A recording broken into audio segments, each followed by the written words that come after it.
Hello and welcome everybody. Continue करेंगे अपन RO और ARO की क्लासेस, जिसमें अपन पॉलिटी की सीरीज में आज बात करेंगे इंडियन प्रेसिडेंट के बारे में। इंडियन प्रेसिडेंट यदि अपन देखें तो part 5 of the Indian constitution में आता है। इनफैक्ट यदि पूरा का पूरा अपन यूनियन एग्जीक्यूटिव देखें, ये सारे के सारे जो एग्जीक्यूटिव्स हैं part 5 of the Indian constitution में आता है। पिछले पार्ट्स में अपन ने पार्ट 4 और पार्ट 4A किया था, जिसमें 4 डीपीएसपीज के बारे में रहता है और 4A जो फंडामेंटल ड्यूटीज के बारे में आर्टिकल 51A में मेंशन्ड है।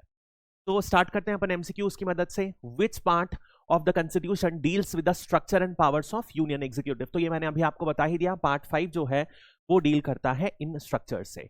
इसमें यदि आप देखोगे तो आर्टिकल 52 से लेकर 78 तक मौजूद हैं आर्टिकल्स। यदि अपन बात करते हैं which of the following encompasses the union executive, union executives इनमें में से कौन कौन से इंक्लूडेड हैं। जब भी अपन यूनियन एग्जीक्यूटिव की बात करते हैं तो ध्यान रखिएगा सबसे पहले आता है प्रेसिडेंट, क्योंकि प्रेसिडेंट जो है एग्जीक्यूटिव का हेड है। सारे जो भी एक्शंस लिए जाते हैं एग्जीक्यूटिव में वो in the name of president ही लिए जाते हैं, और अल्टीमेट जो सील लगती है किसी भी गवर्नमेंट एक्शन में वो प्रेसिडेंट की ही लगती है। इसके बाद वाइस प्रेसिडेंट हैं, और उसके बाद जो रियल बॉडी है जो हेड करती है प्राइम मिनिस्टर से, और इनकी जो काउंसिल ऑफ मिनिस्टर्स हैं वो सारे के सारे यूनियन एग्जीक्यूटिव्स में मौजूद है। इसके अलावा एक लॉ ऑफिसर भी अपन देखेंगे जिसको अपन आगे पढ़ेंगे, अटॉर्नी जनरल, जो बेसिकली एक परमानेंट पोस्ट नहीं है, बट अटॉर्नी जनरल सारे केसेस डील करते हैं जिसमें गवर्नमेंट ऑफ इंडिया इन्वॉल्व होती है, तो इन्हें भी यूनियन एग्जीक्यूटिव में कहा गया है। तो these are the major persons जिनके कहा गया है। So that will include president, vice president, PM, president, PM, council of minister and attorney general, cabinet ministers, but the right answer would be president, VP, PM, council of minister and attorney general. सारे के सारे में अपन in depth आगे बात करेंगे एक एक post के बारे में और समझेंगे इन डेप्थ में। नेक्स्ट अपन बात करते हैं who holds the position of first citizen of India. First citizen, पहला नागरिक भारत का किसे कहा जाता है। ये बिल्कुल यूएस की तरह ही है, जहां पर प्रेसिडेंट को पहला नागरिक कहा जाता है यूएस के, और बट जो सेकेंड सिटीजन कहा जाता है यूएस में वो प्रेसिडेंट के स्पाउस को कहा जाता है। बट इंडिया में फर्स्ट सिटीजन जो कहलाता है वो प्रेसिडेंट है, और जो सेकेंड सिटीजन कहलाता है वो वाइस प्रेसिडेंट है। ये इनको हेड ऑफ द स्टेट भी कहा गया है। हेड ऑफ द स्टेट यानी कि भारत का हेड, और इंडिया का, इंडियन गवर्नमेंट का हेड जो रहेगा वो है प्राइम मिनिस्टर। दोनों में अंतर समझिएगा, एक जो है स्टेट का हेड है, स्टेट यानी कि एज अ होल नेशन, इनका हेड है प्रेसिडेंट, जबकि यदि अपन बात करते हैं हेड ऑफ गवर्नमेंट, तो गवर्नमेंट का हेड कौन है, प्राइम मिनिस्टर। ये दोनों में अंतर ध्यान रखिएगा और समझिएगा, कंफ्यूज ना होइएगा। तो नेक्स्ट अपन बात करते हैं the election of president of India involves which of the following as part of the electoral college. अब ध्यान रखिएगा, जब अपन कभी भी इलेक्शन की बात करते हैं तो दो तरीके के इलेक्शन होते हैं, एक होता है डायरेक्ट इलेक्शन और एक होता है इनडायरेक्ट इलेक्शन। जब भी आप डायरेक्ट इलेक्शन करते हो तो बेसिकली या तो आप एक पार्टी के लिए वोट करते हो या उनके कैंडिडेट के लिए वोट करते हो, और नॉर्मली पीएम या सीएम के केस में जो पार्टी मेजॉरिटी हासिल करती है उसी पार्टी के हेड को, जो भी वो पार्टी चाहती है, उसे पीएम या सीएम बनाया जाता है। This is a direct election. लेकिन कभी भी प्रेसिडेंट का इलेक्शन या गवर्नर का जो इलेक्शन होता है, गवर्नर का तो खैर अपॉइंटमेंट होता है, तो प्रेसिडेंट का इलेक्शन जो होता है वो डायरेक्ट नहीं होता है, लोग वोट नहीं करते हैं, बट एक फॉर्म का इनडायरेक्ट इलेक्शन होता है। इनडायरेक्ट इलेक्शन क्या होता है, हमने जो रिप्रेजेंटेटिव्स को चुना वो हमारे रिप्रेजेंटेटिव फाइनली जाके प्रेसिडेंट को चुनेंगे, यानी कि people will elect their representatives, and इसमें में से कुछ रिप्रेजेंटेटिव मिला के एक इलेक्टोरल कॉलेज बनाते हैं, और इस कॉलेज क्या करते हैं, इनमें वोटिंग होती है और ये फाइनली प्रेसिडेंट का वोट करके सेलेक्ट करते हैं। इस तरीके का इलेक्शन होता है प्रेसिडेंट का। तो ये पूछ रहा है ये इलेक्टोरल कॉलेज में कौन कौन से लोग हैं जो प्रेसिडेंट के लिए वोट करते हैं। तो प्रेसिडेंट के लिए जो वोट करते हैं, ध्यान रखिएगा, उसमें एमपीज भी रहते हैं और एमएलएज भी रहते हैं। एमपीज यदि अपन बात कर रहे हैं यानी कि वो दोनों लोकसभा प्लस राज्यसभा के जो मेंबर ऑफ पार्लियामेंट हैं वो इंक्लूडेड रहते हैं, जबकि यदि अपन एमएलएज की बात करें हैं, मेंबर ऑफ लेजिस्लेटिव असेंबली, तो उसमें किसी भी स्टेट में यदि दो हाउस है, लोअर हाउस और अपर हाउस, यानी कि लेजिस्लेटिव असेंबली और काउंसिल, तो सिर्फ और सिर्फ लेजिस्लेटिव असेंबली यानी कि विधान परिषद के ही लोग वोट करते हैं कि एमएलएस, यदि काउंसिल प्रेजेंट भी है, अपर हाउस किसी स्टेट में प्रेजेंट है, तो भी वो वोट नहीं करेंगे। ये सबसे इंपॉर्टेंट बात आपको ध्यान रखनी है, यानी कि केवल और केवल लेजिस्लेटिव असेंबली इन्वॉल्व होगी। इसमें भी आपको जो ध्यान रखने वाली बात है कि सिर्फ और सिर्फ इलेक्टेड मेंबर्स दोनों के दोनों केस में वोट करते हैं। फॉर एग्जांपल, यदि अपन राज्यसभा की बात करें तो राज्यसभा में क्या होता है, टोटल 250 मेंबर रहते हैं। इस 250 मेंबर में 238 हैं जो इलेक्टेड रहते हैं और 12 मेंबर्स जो हैं वो नॉमिनेटेड मेंबर्स रहते हैं। तो ये जो 12 मेंबर्स नॉमिनेटेड हैं, इनका इलेक्शन नहीं हुआ है, ये प्रेसिडेंट के इलेक्शन में वोट नहीं करते हैं। तो कौन वोट करते हैं? सिर्फ और सिर्फ इलेक्टेड पर्संस वोट करेंगे। ऐसा ही पार्लियामेंट में भी होगा, ऐसा ही लेजिस्लेचर में भी होगा। इसके अलावा 2 यूनियन टेरिटरीज जिनके साथ बेसिकली लेजिस्लेचर, जिनका लेजिस्लेचर है वो भी वोट करती हैं, वो है दिल्ली और दूसरा है पुडुचेरी। तो कौन कौन से लोग वोट करते हैं? सिर्फ और सिर्फ इलेक्टेड मेंबर्स और 3 जगह के, लोकसभा राज्यसभा के at the centre, legislative assembly of the states and union territories जिनके बेसिकली लेजिस्लेचर हैं, दिल्ली और पुडुचेरी। अब ये क्वेश्चन पूछा जाता है तो जम्मू एंड कश्मीर जो डिफाइन ब्रेकअप किया गया वो भी एक यूटी बन गई है। लद्दाख को हटा दिया जाए तो जम्मू रीजन, कश्मीर रीजन एक यूटी बन गया है और उसमें यदि माना जाए तो वो भी लेजिस्लेचर है। तो क्या वो भी प्रेसिडेंट के इलेक्शन में फ्यूचर में वोट करेगी? नहीं करेगी, क्योंकि उसके लिए एक कॉन्स्टिट्यूशनल अमेंडमेंट एक्ट बनाना पड़ेगा और उसमें in particularly Jammu and Kashmir को इंक्लूड करना पड़ेगा। अभी ऐसा नहीं हुआ है, इसलिए सिर्फ और सिर्फ दिल्ली और पुडुचेरी ही पार्टिसिपेट करेगी इलेक्शन में। तो यदि अपन देखेंगे तो कौन कौन वोट करता है? Elected members of both the houses of parliament, state legislative assemblies and legislative assemblies of Delhi and Puducherry. एक बार फिर से मैं बता देता हूं कौन कौन वोट करेगा। लोकसभा प्लस राज्यसभा के एमपीस, फिर MLAs of legislative assemblies and finally MLAs of UT, जिसमें आएगा दिल्ली और पुडुचेरी। इसमें भी कौन रहेगा? सिर्फ और सिर्फ इलेक्टेड मेंबर्स रहेंगे जो वोट करेंगे। यानी कि राज्यसभा, लोकसभा, लेजिस्लेटिव असेंबली में नॉमिनेटेड मेंबर्स बिल्कुल भी वोट नहीं करेंगे प्रेसिडेंशियल इलेक्शन में। अब नेक्स्ट अपन बात करते हैं प्रेसिडेंट का इलेक्शन होता कैसे है। तो यदि अपन समझे, प्रेसिडेंट का इलेक्शन देखा अपन ने एक इनडायरेक्ट तरीके से होता है। अब होता क्या है, बेसिकली एक ऐसे पेपर दिया जाता है, एक बैलेट टाइप से दिया जाता है, जिसमें जितने भी कैंडिडेट्स हैं, जैसे let's say A B C D ऐसे करके 4 या 5 कैंडिडेट्स जो हैं, इनके बीच में इलेक्शन होना है, कौन सेलेक्ट होगा। तो हर मेंबर, जो भी अपन ने देखा इलेक्टेड मेंबर्स जो हैं एमपी एमएलए, ये वोट डालेंगे। कैसे वोट डालते हैं? सपोज इन्हें सबसे पहली प्रायोरिटी देना है बी को, तो बी के आगे ये नंबर 1 लिखेंगे। उसके बाद then they set a order कि यदि बी नहीं हुआ तो क्या होगा, तो they will select suppose D. इस तरीके से प्रेफरेंशियल ऑर्डर देंगे कि सबसे पहले किसको वोट देंगे, सेकंड नंबर में क्या प्रेफरेंस है, third, fourth, fifth and so on, ऐसा देंगे। और क्या होता है, इस तरीके से ये सीक्रेट बैलेट में वोट करते हैं, ये ओपन वोटिंग नहीं होती है। और सिंगल ट्रांसफरेबल वोट, यानी कि इस तरीके से ट्रांसफर हो जाता है वोट। अब यदि मान लीजिए फाइनली जो काउंट चाहिए रहेगा वोटिंग के लिए, जो प्रेसिडेंट के इलेक्शन के लिए, उस काउंट में यदि होता क्या है, जो रिक्वायर्ड वोट्स हैं वो नहीं मिले किसी भी एक कैंडिडेट को, तो क्या होगा, सबसे पहले आखिरी वाला जो 5th वाला वोट है वो खत्म हो जाएगा।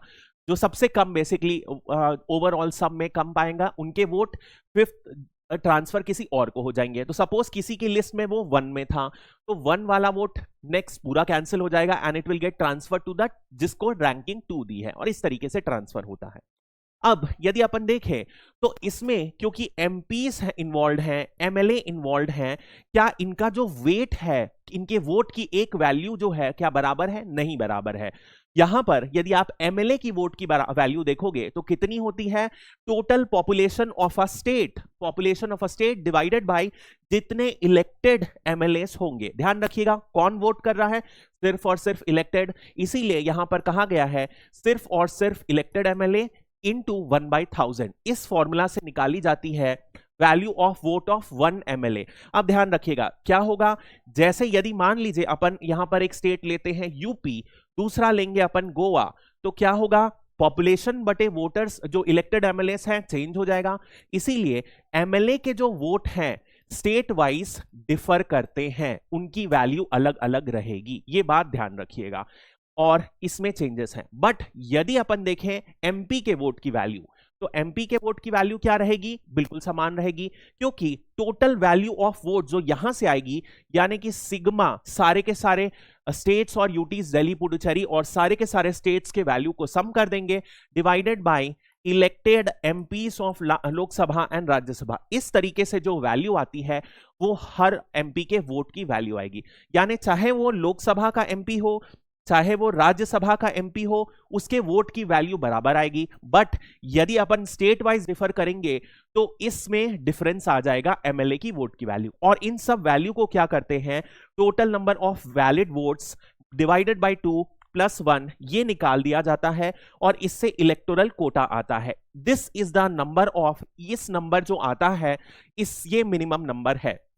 यदि किसी को प्रेसिडेंट बनना है तो उसे इस नंबर से या बराबर या ज्यादा वैल्यू स्कोर करनी होगी, तभी और तभी वो प्रेसिडेंट बनेगा। यानी कि अब आपको ये समझ में ज्यादा आएगा कि यदि अपन किसी को प्रेसिडेंट को मान लीजिए लीस्ट जो वोट मिले, लेट अस से सपोज जो सी कैंडिडेट है, सी कैंडिडेट को लीस्ट वोट मिले, तो अगली बार क्या होगा, सी यहां से हट जाएगा और सी का जो वोट था वो उससे ऊपर या नीचे, ऊपर तो बेसिकली नहीं जाएगा, नीचे वाली प्रायोरिटी में चले जाएगा, और इस तरीके से वोट सफल होते जाएंगे।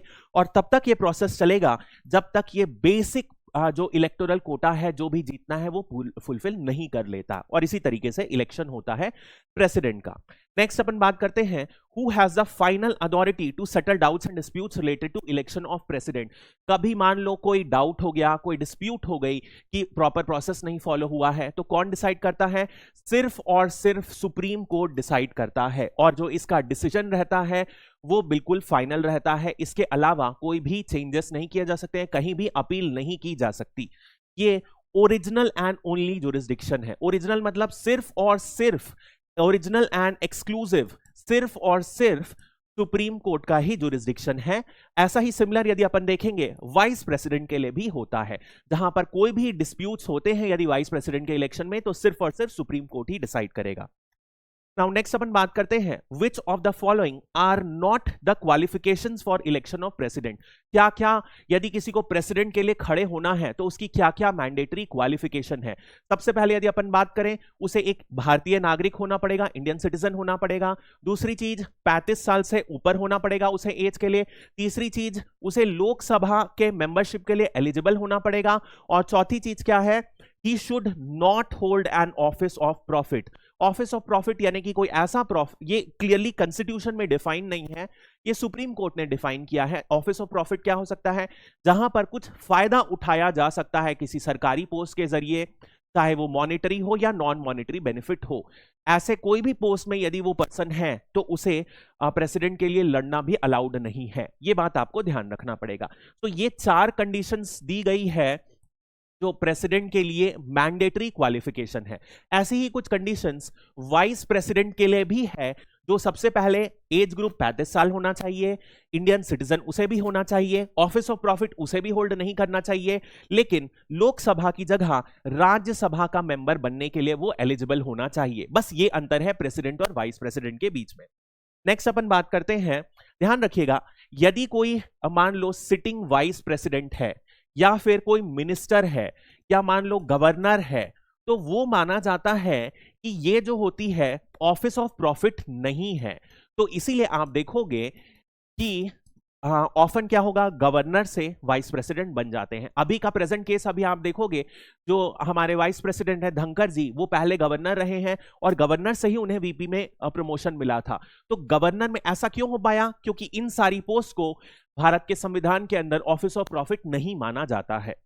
नेक्स्ट अपन बात करते हैं who administers the oath of president of India. कौन ओथ करता है, चीफ जस्टिस ऑफ इंडिया। इसका दूसरा क्वेश्चन क्या होता है, आपको ध्यान रखना है रिजाइन किसको करता है। तो यदि मान लो कभी प्रेसिडेंट को रिजाइन करना हुआ तो वो किसे रिजाइन करेगा, वाइस प्रेसिडेंट को। ओथ कौन एडमिनिस्टर करता है, चीफ जस्टिस ऑफ इंडिया, और यदि रिजाइन करना हुआ तो वाइस प्रेसिडेंट ऑफ इंडिया। ध्यान रहिएगा, कभी भी यदि चीफ जस्टिस ऑफ इंडिया है और चीफ जस्टिस किसी कारण से अवेलेबल नहीं है तो चीफ जस्टिस किसी सीनियर जज को अपने बिहाफ पर अपॉइंट कर सकते हैं कि आप ओथ दिला दो प्रेसिडेंट को और उससे भी हो जाएगा काम। तो किसे लेते हैं oath? Chief justice of India. Now resignation वाला अपन ने ऑलरेडी बात कर लिया है, वाइस प्रेसिडेंट ऑफ इंडिया। अब यदि टर्म्स देखें, टर्म्स में बेसिकली कुछ नहीं है, 5 साल के लिए ये term of office of president रहता है। 5 साल कब होता है? जब से वो ऑफिस एंटर किए, जिस दिन वो ऑफिस एंटर किए उसको फर्स्ट डे माना जाता है और उससे 5 साल का टर्म कैलकुलेट किया जाता है।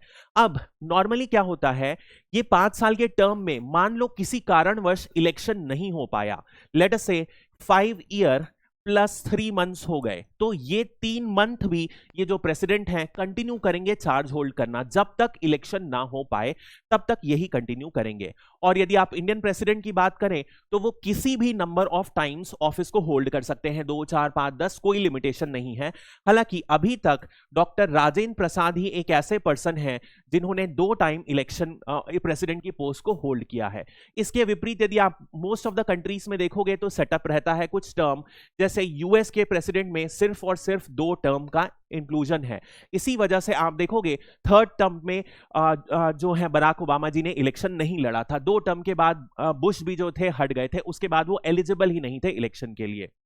नेक्स्ट अपन बात करते हैं क्या क्या कंडीशंस हैं जो अपन ने देखा, पहले देखा था क्वालिफिकेशंस देखा था।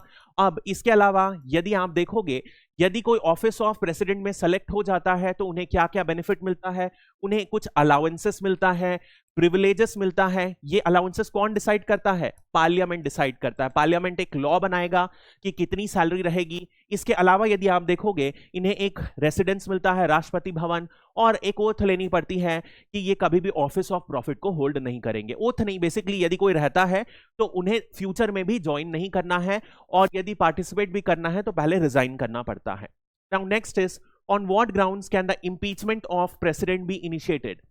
ध्यान रखिएगा, इंपीचमेंट यानी कि रिमूवल। भारत के संविधान में रिमूवल ऑफ प्रेसिडेंट के लिए एक स्पेसिफिक टर्म दिया गया है, impeachment, impeachment of the president. और इस इंपीचमेंट टर्म को सिर्फ और सिर्फ प्रेसिडेंट के लिए ही यूज किया गया है, ना चीफ जस्टिस, ना हाई कोर्ट, किसी के लिए भी नहीं यूज किया गया है, ना गवर्नर के लिए। इंपीचमेंट नाम आएगा तो सिर्फ और सिर्फ प्रेसिडेंट के लिए ही यूज किया गया है। और इसका क्या ग्राउंड है? एक ही ग्राउंड दिया गया है, वॉयलेशन ऑफ कॉन्स्टिट्यूशन, यानी कि भारत के संविधान को किसी भी तरीके से यदि कोई प्रेसिडेंट वॉयलेट करता है तो उनका इंपीचमेंट शुरू किया जा सकता है। अब ये वॉयलेशन ऑफ कॉन्स्टिट्यूशन का मतलब क्या है? इस मतलब को कहीं पर भी डिफाइन नहीं किया गया है संविधान में, यानी कि ये अंडरस्टूड है कि जो मेजर प्रोविजंस हैं यदि कॉन्स्टिट्यूशन के, उन्हें वॉयलेट करेंगे तो ये इनिशिएट होगा। अभी तक कोई भी भारत का प्रेसिडेंट इंपीच नहीं हुआ है। नेक्स्ट अपन बात करते हैं, which of the following members are involved in the impeachment process of the president. अब याद रखिएगा, अपन ने इलेक्शन में प्रेसिडेंट में किन किन की बात की थी? इलेक्टेड मेंबर्स सिर्फ और सिर्फ पार्टिसिपेट करते हैं, और वो इलेक्टेड मेंबर्स कौन कौन से स्टेट्स के होते हैं? सबसे पहले स्टेट की लेजिस्लेटिव असेंबली के बारे में थे, यानी कि लोअर हाउस के बारे में। दूसरा यदि अपन बात करें तो वो लोकसभा प्लस राज्यसभा से होते हैं, और यूटीज ऑफ दिल्ली और पुडुचेरी से होते हैं। तो यहां पर अपन ने देखा था इतने लोग इन्वॉल्व थे। बट यदि अपन इंपीचमेंट की बात करें तो इंपीचमेंट में सिर्फ और सिर्फ कौन इन्वॉल्व होता है? लोकसभा प्लस राज्यसभा के लोग इन्वॉल्व रहते हैं, यानी सिर्फ और सिर्फ एमपीस इन्वॉल्व होते हैं लोकसभा और राज्यसभा के। और उसमें भी अपन देखें तो ऑल मेंबर्स, यानी कि नॉमिनेटेड और इलेक्टेड दोनों मेंबर्स इन्वॉल्व होते हैं इंपीचमेंट प्रोसेस में, और स्टेट और यूटीज का कोई भी इन्वॉल्वमेंट नहीं होता है। यह ध्यान रखिएगा, बहुत ही इंपॉर्टेंट है। तो नॉमिनेटेड मेंबर्स गलत, elected members of legislative assembly गलत, मेंबर्स ऑफ यूनियन टेरिटरीज गलत, elected members of either house of the parliament. तो सिर्फ इलेक्टेड एंड नॉमिनेटेड मेंबर्स दोनों, यानी ए और D would be the answer. E is the most appropriate answer. दोनों elected और nominated members participate करेंगे लोकसभा और राज्यसभा के। अब इंपीचमेंट प्रोसेस होता क्या है ये भी संविधान में ही लिखा गया है। तो बेसिकली होगा क्या, सबसे पहले ये कहीं भी इनिशिएट हो सकता है, या तो लोकसभा में या तो राज्यसभा में, कहीं भी इनिशिएट होगा। लेकिन इनिशिएट होने के पहले एक कंडीशन है, ताकि कभी भी गलत तरीके से ऐसा रिजोल्यूशन ना इंट्रोड्यूस किया जाए। इसीलिए 25% ऑफ द मेंबर्स जो हैं जिस भी हाउस में ये इंट्रोड्यूस हो रहा है उन्हें एक रिटन रिजोल्यूशन देना है। तो सपोज राज्यसभा में 250 मेंबर हैं, प्रेजेंटली 250 नहीं है, 245 हैं, तो लेट्स से 245 मेंबर्स हैं, इसको डिवाइड बाय 4 कर दो, यानी कि 61 मान लो, तो 62 मेंबर्स को कम से कम एक रिटन रिजोल्यूशन देना पड़ेगा कि हमें प्रेसिडेंट के इंपीचमेंट प्रोसेस को इंट्रोड्यूस करना है। जब ये हो जाए उसके बाद क्या होगा, फिर एक प्रोसेस होगा जहां पर प्रेसिडेंट को 14 दिन का समय दिया जाएगा कि वो जो भी चार्ज है उसे एक्सप्लेन कर दे। और जब ये हो जाएगा उसके बाद बेसिकली जिस हाउस में इंट्रोड्यूस किया हो, लेट्स से राज्यसभा में इंट्रोड्यूस किया गया है, तो वहां पर वोटिंग होगी। और वोटिंग किस हिसाब से होगी, स्पेशल मेजॉरिटी से वोटिंग होगी। स्पेशल मेजॉरिटी इस केस में क्या होता है कि 2/3, ऐसे स्पेशल मेजॉरिटी का अलग अर्थ होता है, राज्यसभा ये प्रेसिडेंट के रिमूवल में थोड़ा सा अलग हो जाता है। यहां पर केस ऐसा होगा 2/3 ऑफ द टोटल लोगों को यहां पर वोट करना पड़ेगा। ठीक है, तो यदि 250 मेंबर हैं तो 250 बाई यानी कि 500/3 जो मेंबर्स हैं, इतने लोगों को सपोर्ट करना पड़ेगा और तब ये लोकसभा से पास होगा। उसके बाद ये राज्यसभा से पास होगा, फिर ये लोकसभा में जाएगा और लोकसभा में फिर 2/3 ऑफ द टोटल मेंबर्स को फिर पास करना पड़ेगा ये रिजोल्यूशन। और जब ये पास हो जाएगा तब प्रेसिडेंट का इंपीचमेंट माना जाएगा। थोड़ा सा टीडियस प्रोसेस है और इंटेंशनली ऐसा बनाया गया है ताकि जो प्रेसिडेंट की पोस्ट है उसके साथ कभी भी किसी तरीके से कोई डिफेमेशन ना हो, उस पोस्ट का अपमान ना किया जाए। नेक्स्ट अपन बात करते हैं, in the event of vacancy in the office of president who acts as a president until a new president is elected। अब ध्यान रखिएगा, यदि कभी भी अपन ने एक चीज देखा कि प्रेसिडेंट का इलेक्शन नहीं हो पाया है 5 साल के बियॉन्ड, तब क्या होगा, जो आउटगोइंग प्रेसिडेंट है वो ही कंटिन्यू करेंगे जब तक नया इलेक्शन ना हो जाए। तो उस केस में प्रेसिडेंट ही कंटिन्यू करते हैं। बट लेट अस से किसी और कारणों से वैकेंसी आ जाए, जैसे कि यदि आप मान लो कि हो सकता है प्रेसिडेंट की डेथ हो जाए, या हो सकता है वो किसी कारणवश रिजाइन कर दे, या हो जाए वो मतलब वो एलिजिबल ही ना रहे, इन एलिजिबल हो जाए पोस्ट को होल्ड करने के कारण किसी भी कारणवश, तो ऐसी सिचुएशन में क्या होगा कि जो प्रेसिडेंट बनेंगे वो कौन बन जाएंगे, वाइस प्रेसिडेंट, प्रेसिडेंट का चार्ज ले लेंगे। यहां पर एक अंतर है जो यूएस और इंडिया के कॉन्स्टिट्यूशन में है, जो भारत के वाइस प्रेसिडेंट हैं वो मैक्सिमम सिर्फ और सिर्फ 6 महीने तक प्रेसिडेंट का चार्ज ले सकते हैं। जबकि यदि आप देख लो इन कारणवश कभी भी यूएस के प्रेसिडेंट में वैकेंसी आए, तो लेट अस से अभी जो बाइडेन प्रेसिडेंट हैं और जो बाइडेन के लेट्स से 4 ईयर के टर्म में सिर्फ 1 ईयर हुआ रहता और किसी कारणवश उन्हें छोड़ना पड़ता, तो जो रिमेनिंग 3 ईयर्स हैं वहां की जो वाइस प्रेसिडेंट है कमला हैरिस कंटिन्यू कर सकती थी वीपी से प्रेसिडेंट की पोस्ट में। बट इंडियन वीपी मैक्सिमम सिर्फ 6 महीने तक ही इस तरीके से प्रेसिडेंट की पोस्ट होल्ड कर सकता है। तो कौन होल्ड करेगा, the vice president will become the new president. Next अपन बात करते हैं वैकेंसी किस कारण से हो सकती है। अभी अपन ने देखा एक्सपायरी, रेजिग्नेशन, इंपीचमेंट, डेथ, या वो डिस्क्वालिफाइड हो जाए। अब प्रेसिडेंट के कुछ बहुत ही बेहद इंपॉर्टेंट पावर्स होते हैं, जल्दी से अपन उसको समझ लेते हैं। सबसे पहले अपन ने एग्जीक्यूटिव पावर देख ही लिया है कि ये जो है हेड ऑफ स्टेट है। तो जो भी हेड ऑफ स्टेट होता है, जितने भी ऑफिशियल सिग्नेचर्स होते हैं, ऑफिशियल काम होते हैं, वो सारे के सारे प्रेसिडेंट के नाम पर ही होते हैं। चाहे वो बजट बनाने से लेकर, बजट बनाना नहीं, बजट में जो फाइनल अप्रूवल लगेगा वो प्रेसिडेंट का लगेगा। जितना भी एग्जीक्यूटिव इन्वॉल्वमेंट है, चाहे बेसिक से लेकर एडवांस तक, सब में प्रेसिडेंट का ही सील एंड साइन लगता है। सारे काम उन्हीं के नाम पर होते हैं। लेजिस्लेटिव पावर्स भी हैं, जैसे सबसे इंपॉर्टेंट है जब भी पार्लियामेंट को बुलाना हो, कब से मीटिंग होनी है, कब से सेशन शुरुआत होना है, कब बंद करना है, ये सारे के सारा काम प्रेसिडेंट ही करता है। और उसके बाद ऑर्डिनेंस इशू करना, देखेंगे अभी अपन आगे। जुडिशियल पावर, जजेस का अपॉइंटमेंट, चाहे वो हाई कोर्ट हो चाहे वो सुप्रीम कोर्ट हो, चीफ जस्टिस को अपॉइंट करना इन्हीं के हाथ में है। मिलिट्री पावर, प्रेसिडेंट जो है सारे के सारे मिलिट्री फोर्सेस जो हैं इंडिया के, उनके चीफ कमांडर हैं, उनका सबसे हाईएस्ट पोस्ट इन्हीं को दी गई है। इसके अलावा फाइनेंशियल पावर, जैसे कि मनी बिल इन्हीं के परमिशन से इंट्रोड्यूस होता है। बजट जो है एनुअल फाइनेंशियल स्टेटमेंट के लिए जो भी ग्रांट इंट्रोड्यूस करना है वो प्रेसिडेंट की मदद से ही इंट्रोड्यूस की जाती है।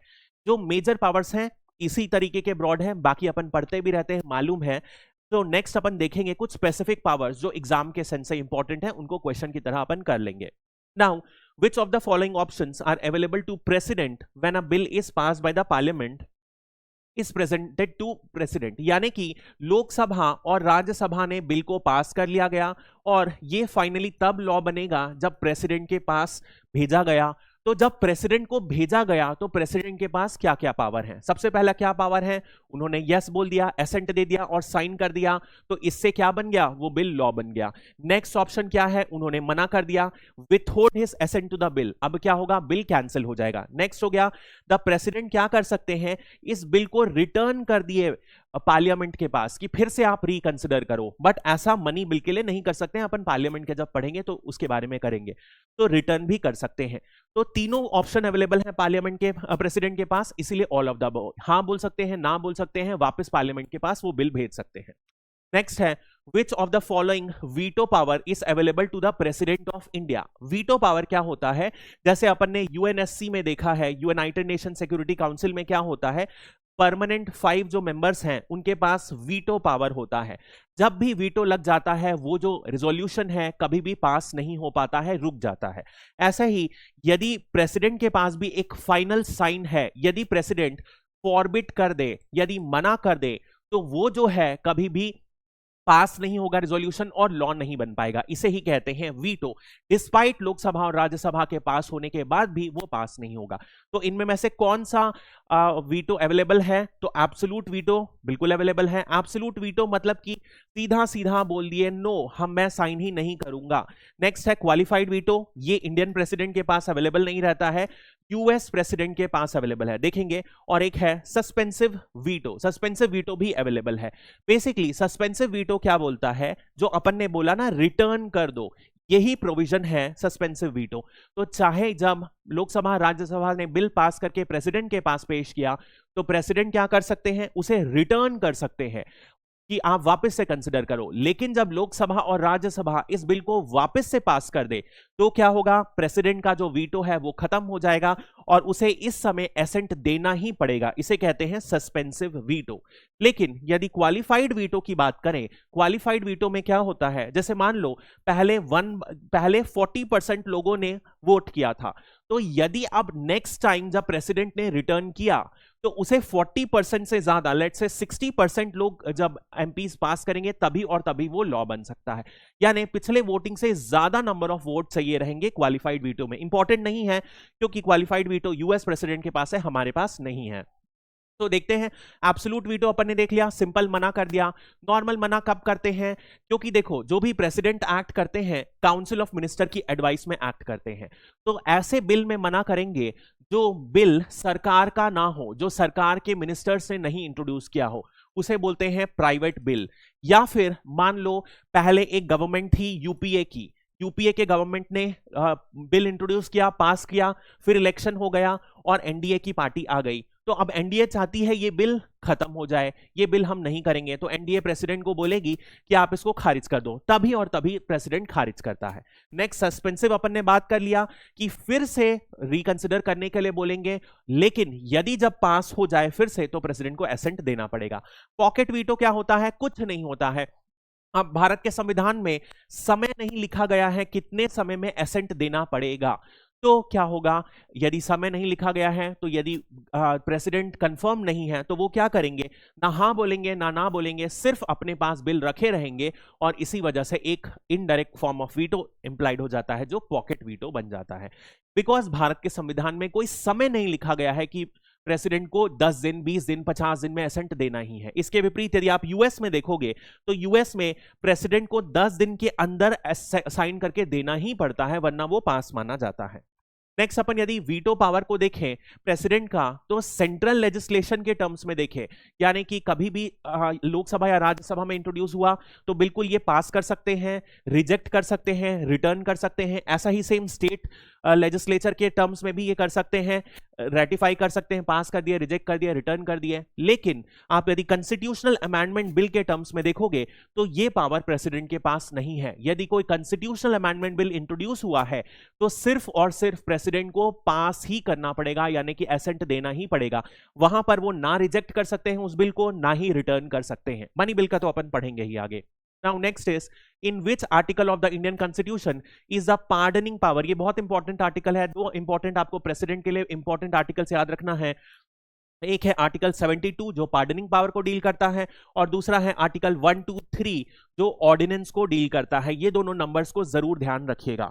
पार्डनिंग पावर क्या होता है? जब किसी भी कोर्ट ने सेंटेंस कर दिया है, तो सेंटेंस कर दिया गया है किसी क्रिमिनल को, तो एक फाइनल अपील के तौर पर, ये अपील उसके पास नहीं है जिसको सेंटेंस किया गया है, बट एक तरीके से फाइनल डिस्क्रिप्शन दिया गया है प्रेसिडेंट को कि वो चाहे, उन्हें लगे कि कहीं पर गड़बड़ी हुई है, जल्दीबाजी में कोई डिसीजन हो सके या कुछ स्पेशल सर्कमस्टेंसेस हो, तो वो क्या कर सकते हैं? उस सेंटेंस को पार्डन कर सकते हैं। ये किस आर्टिकल में है? आर्टिकल 72। लेकिन यहां पर भी कुछ लिमिटेशंस हैं, जैसे कि यदि प्रेसिडेंट पार्डन कर रहे हैं तो वो सिर्फ और सिर्फ कुछ कंडीशंस है, जैसे कि पनिशमेंट यूनियन लॉ के बारे में ही होनी चाहिए। यानी कि स्टेट 3 लिस्ट होती हैं, union list, state list, concurrent list. तो यूनियन लॉ से रिलेटेड कोई भी यदि पनिशमेंट के तहत दी गई है पनिशमेंट, तभी उसे दिया जा सकता है पार्डनिंग पावर। या तो कोई मिलिट्री कोर्ट ने दिया हो सजा, तब कर सकते हैं, या तो फिर क्या होगा, डेथ सेंटेंस है तब वो पार्डन कर सकते हैं। इन तरीकों से पार्डन कर सकते हैं। अब यदि अपन पार्डन के बारे में बात करें तो पार्डन के बहुत सारे टाइप्स होते हैं। सबसे पहले सिंपल पार्डन। पार्डन मतलब कि जैसे मान लो किसी को डेथ सेंटेंस थी, तो यदि पार्डन हो गया तो मतलब कि सारे की सारी जो भी सजा थी खत्म हो गई, तो इसे फ्री छोड़ दिया जाएगा। नेक्स्ट आता है कम्यूटेशन। कम्यूटेशन मतलब कि जैसे अपन बोलते हैं कम्यूट करना, ऐसे रब करते हैं तो बड़े पार्टिकल्स जो छोटे पार्टिकल्स में टूट जाते हैं, उसे कहते हैं कम्यूटेशन। तो यानी कि एक फॉर्म ऑफ पनिशमेंट से दूसरी फॉर्म ऑफ पनिशमेंट जो नॉर्मली लाइटर होगी उसे चेंज करते हैं। जैसे मान लो डेथ सेंटेंस था, तो डेथ से मान लो लाइफ लॉन्ग इंप्रिजनमेंट दे दिया जाए, तो ये होगा कम्यूटेशन। या लाइफ लॉन्ग इंप्रिजनमेंट से, रिगोरस इंप्रिजनमेंट से आप बोल दो सिंपल इंप्रिजनमेंट दे दिया जाए, तो इसे कम्यूटेशन कहते हैं। यदि रेमिशन कहते हैं तो रेमिशन में क्या होता है? Reducing the period. जैसे मान लो 5 साल की सजा थी, 5 साल को कम करके 3 साल कर दिया गया, लेकिन जो कैरेक्टर था, जैसी पनिशमेंट थी वैसी ही पनिशमेंट मेंटेन की गई। यदि अपन रिस्पाइट माने तो रिस्पाइट क्या होता है? पनिशमेंट को कम कर देना, क्योंकि स्पेशल सर्कमस्टेंसेस है। जैसे कि मान लो किसी पर्सन को डिसेबिलिटी है या कोई लेडी है वो प्रेग्नेंट है, इस तरीके की सिचुएशन में क्या किया जाता है? पनिशमेंट को कम यदि प्रेसिडेंट करें तो उसे रिस्पाइट कहते हैं। और फाइनली एक है रिप्रीव। रिप्रीव में एक छोटा सा टेम्पररी पीरियड के लिए जो एग्जीक्यूशन है उसके लिए स्टे दिया जाता है। नॉर्मली ये दिया जाता है जो डेथ इंप्रिजनमेंट है उसके लिए, यदि प्रेसिडेंट कंसिडर कर रहे हैं कुछ और एविडेंसेस और वो और ज्यादा लीगल कंसल्टेशन चाहते हैं, तो वो शॉर्ट टाइम के लिए इस पनिशमेंट को होल्ड में डाल देते हैं ताकि वो आगे इनमें में से कोई दूसरे पार्डन्स को कंसिडर करें। तो ये सारे के सारे इंपॉर्टेंट पार्डन्स हैं, जरूर ध्यान रखिएगा, इंपॉर्टेंट है। नेक्स्ट अपन बात करते हैं the ordinance making power of the president. ये अभी अपन ने बात किया कौन से आर्टिकल में है, वो आर्टिकल 123 में मेंशन्ड है। ऑर्डिनेंस क्या होता है बेसिकली, इसको समझते हैं। यदि कोई भी लॉ बनना है, बिल को पास होना है लॉ बनकर, तो क्या होगा? सबसे पहले उसे लोकसभा में या राज्यसभा में, दोनों में इंडिविजुअली पास होना पड़ेगा। उसके बाद प्रेसिडेंट का एक्सेंट मिलेगा, तब जाके वो जो बिल रहेगा, इनिशियली वो बिल रहेगा और उस बिल से वो फाइनली लॉ बन जाएगा जब ये प्रक्रिया से पास हो जाएगा। अब इसी के तहत आप समझिए कि यदि मान लीजिए लोकसभा या राज्यसभा सेशन में नहीं है, या तो आप मान लो जो किसी कारण से लोकसभा डिसॉल्व है और राज्यसभा तो परमानेंट हाउस है तो डिसॉल्व नहीं हो सकती, लेकिन लोकसभा और राज्यसभा किसी भी कारण से दोनों हाउस सेशन में नहीं है या एक हाउस सेशन में है दूसरा नहीं है, तो क्या होगा? लॉ नहीं बन सकता। ऐसी सिचुएशन में कोई इमरजेंसी सिचुएशन आई जहां पर एक नया लॉ लाने की जरूरत है, तो क्या करेंगे? उसी तहत ऑर्डिनेंस को इशू किया जाता है, जहां पर प्रेसिडेंट एक नोटिफिकेशन से लॉ बना सकते हैं और उसको ऑर्डिनेंस कहते हैं। दैट इज अ बेसिक मतलब ऑफ ऑर्डिनेंस। अब ये जो प्रेसिडेंट है इसके लिए लॉ मेकिंग का सबसे ज्यादा इंपॉर्टेंट प्रोविजन है। ध्यान रखिएगा, इसमें जो भी कंडीशंस में जो पार्लियामेंट लॉ बना सकता है, उन सारी सब की सब कंडीशंस पर प्रेसिडेंट ऑर्डिनेंस इशू कर सकता है। यानी कि यदि पार्लियामेंट लेट अस से रेट्रोस्पेक्टिव यानी कि पिछले टाइम से लॉ बना सकता है, तो क्या होगा? वैसा ही सिंपल प्रेसिडेंट भी बना सकता है। सारी की सारी जो टर्म्स पार्लियामेंट जिसमें लॉ बना सकता है, सभी ऑर्डिनेंस में प्रेसिडेंट के लिए लागू होती है। Under which of the following conditions can the president issue ordinance? अभी अपन ने देखा जब हाउस इन सेशन दोनों या एक ना हो या डिसॉल्व हो, तो only when both houses of the parliament are in session, बिल्कुल गलत। Only when one house of the parliament in session, गलत. Okay, this is correct. This can be correct. Only when either one or both the houses are not in session. This is the most appropriate. Only when both the houses are not in session. ये गलत है. या तो एक या दोनों house session में ना होंगे तब ऑर्डिनेंस इशू करने का सबसे अप्रोप्रिएट होगा. This is the basics. अब यदि आप बात करेंगे तो जो ऑर्डिनेंस है, ध्यान रखिएगा, ऐसा नहीं है कि ये एक पैरेलल लेजिस्लेशन है. ऐसा नहीं है कि एक पावर अलग से प्रेसिडेंट को दिया गया है कि वो भी लॉ बना सके. ये सिर्फ और सिर्फ एक टेम्पररी प्रोविजन है जो बहुत ज्यादा जरूरत पड़ने पर ही यूज किया जा सकता है. इसी वजह से कुछ लिमिटेशंस दी गई है ऑर्डिनेंस के लिए. तो उसी के बारे में बात करते हैं. If the parliament takes no action at all on an ordinance, what will happen. तो यदि ऑर्डिनेंस के बारे में कोई भी एक्शन नहीं लेंगे तो it will become a law automatically, गलत. It will cease to operate after 6 months. It will cease to operate after 6 weeks after reassembly of the parliament. क्या हुआ? ऑर्डिनेंस इशू हुआ. अब ऑर्डिनेंस जब भी इशू हुआ तब ये क्या बन गया? एक तरीके से टेम्पररी लॉ बन गया. बट होगा क्या? यहां पर समय दिया जाएगा. किसे समय? जब पार्लियामेंट, जो भी सेशन नहीं था, लोकसभा राज्यसभा, ये वापस से सेशन में आ जाएगा. जब ये सेशन में दोनों आ गए हाउस, तो क्या होगा? इन्हें 6 हफ्ते का समय दिया जाएगा. इस 6 हफ्ते में यदि ये जो ऑर्डिनेंस था इसे इंट्रोड्यूस किया जाता है और दोनों के दोनों हाउसेस पास कर लेते हैं तब वो लॉ बनेगा. अदरवाइज 6 वीक बाद ये ऑर्डिनेंस अपने आप खत्म हो जाएगा और it will cease to exist. Next, so maximum life कितनी हो सकती है ऑर्डिनेंस की? 6 वीक ऐसे. और संविधान में क्लियरली लिखा है, आगे अपन पढ़ेंगे, जो सेशंस होते हैं उन दोनों सेशंस के बीच में मैक्सिमम कितना समय हो सकता है? 6 मंथ का. तो यदि मैक्सिमम से मैक्सिमम थ्योरेटिकल वैल्यू अपन कंसिडर करें तो 6 वीक ऑर्डिनेंस रह सकता है असेंबली तक और 2 सेशन के बीच 6 महीना. तो मैक्सिमम कितना लास्ट करेगा? 6 months प्लस 6 weeks, इतना ही लास्ट कर सकता है. और कभी भी प्रेसिडेंट चाहे तो ये ऑर्डिनेंस को विड्रॉ कर सकते हैं. अब थोड़ा सा अपन समझते हैं कॉन्स्टिट्यूशनल पोजीशन ऑफ प्रेसिडेंट. जैसे कि अपन ने ऑलरेडी देख लिया है कि जो प्रेसिडेंट हैं वो हेड ऑफ स्टेट हैं, हेड ऑफ गवर्नमेंट नहीं है. तो इनसे रिलेटेड ध्यान रखिएगा, जो भी काम रहते हैं वो क्या होते हैं? प्राइम मिनिस्टर, जो काउंसिल ऑफ मिनिस्टर्स को हेड करते हैं, वो सारा का सारा काम इन्हें एडवाइस करते हैं और उन्हीं की एडवाइस में जो है प्रेसिडेंट सारा का सारा काम करते हैं. लेकिन इसके बाद भी आप देखोगे कुछ ऐसी सिचुएशंस हैं जहां पर प्रेसिडेंट अपने डिस्क्रिशन में एक्ट कर सकता है. उनको अभी अपन देखेंगे. तो नेक्स्ट क्वेश्चन देखते हैं. Which constitutional amendment made the president of India bound by the advice of council of ministers. तो अपन ने पहले भी इस अमेंडमेंट की बात करी है, बहुत इंपॉर्टेंट अमेंडमेंट है, 42nd कॉन्स्टिट्यूशनल अमेंडमेंट एक्ट, जो कि इमरजेंसी के समय इंदिरा गांधी जी ने 1976 में पास किया था.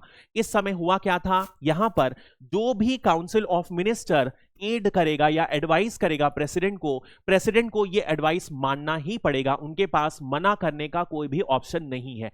ये ऐसा 42nd कॉन्स्टिट्यूशनल अमेंडमेंट एक्ट ने लिख दिया है संविधान में. लेकिन उसके बाद इमरजेंसी के बाद फिर से एक नया बना constitutional amendment act, 44th constitutional amendment act. इसके बारे में भी अपन ने पढ़ा है, 1978 में पास हुआ था जब राइट टू प्रॉपर्टी को हटाया गया था.